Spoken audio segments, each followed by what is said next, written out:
বেসামরিক বিমান ও পর্যটন মন্ত্রী জি.এম. কাদের বলেছেন, প্রযুক্তির ক্ষেত্রে বাংলাদেশ অনেক দূরে গিয়েছে। এক্ষেত্রে ভবিষ্যতের বাংলাদেশ কত দূরে যেতে পারে তা দেখার জন্য বিশ্ববাসীর প্রতি আহ্বান জানান তিনি। সম্প্রতি ওয়ালটন কারখানা পরিদর্শন করে ওয়ালটনের প্রযুক্তিগত অগ্রগতি দেখে মুগ্ধ হন মন্ত্রী। নট অনলি আমাদের দেশের মানুষ, বিদেশি যারা আসে তাদেরকেও এই ফ্যাক্টরিটা দেখানো উচিত।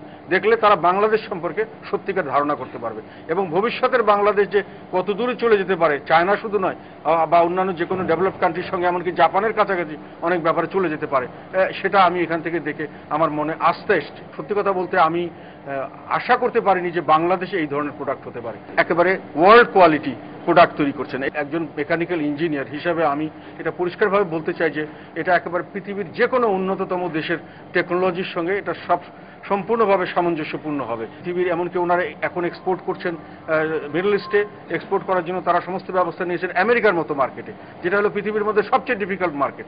বাংলাদেশের পর্যটন শিল্পের উন্নয়নে পর্যটন কর্পোরেশন এবং ওয়ালটন একযোগে কাজ করলে উভয় পক্ষই লাভবান হতে পারে বলে মন্ত্রী আশাবাদ ব্যক্ত করেন। যদি ওয়ালটন গ্রুপ এগিয়ে আসে, তাদের প্রমোশনের সঙ্গে সঙ্গে আমাদের প্রমোশনটা আমরা জুড়ে দিতে পারি, তাহলে একসঙ্গে দেশের ভাবমূর্তি যেমন বাড়বে, দেশের ওয়ালটনের প্রোডাক্ট যেমন বিক্রি হবে, একই সঙ্গে আমরা পর্যটন খাতেও অনেক কিছু, আমাদের দেশের অনেক সম্পদকে আমরা পর্যটন খাতে ব্যবহার করতে পারবো। ওয়ালটনের সাফল্য কামনা করে তিনি আরো বলেন, সরকার এ প্রতিষ্ঠানকে আরো সক্রিয়ভাবে সহায়তা করলে তা দেশের জন্যই মঙ্গল বয়ে আনবে।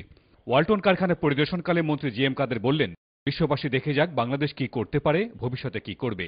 তিনি বললেন, বড় বড় শক্তির সঙ্গে প্রতিযোগিতা করে বিশ্বের বুকে গৌরবের সঙ্গে মাথা উঁচু করে দাঁড়াচ্ছে বাংলাদেশ, আর বাংলাদেশের প্রতিটি মানুষের সঙ্গে সেই গৌরবে অনুষঙ্গ হয়ে থাকতে চায় ওয়ালটন। উদয় হাকিম, ওয়ালটন ফ্যাক্টরি, গাজীপুর। ওয়ালটন, আমাদের পণ্য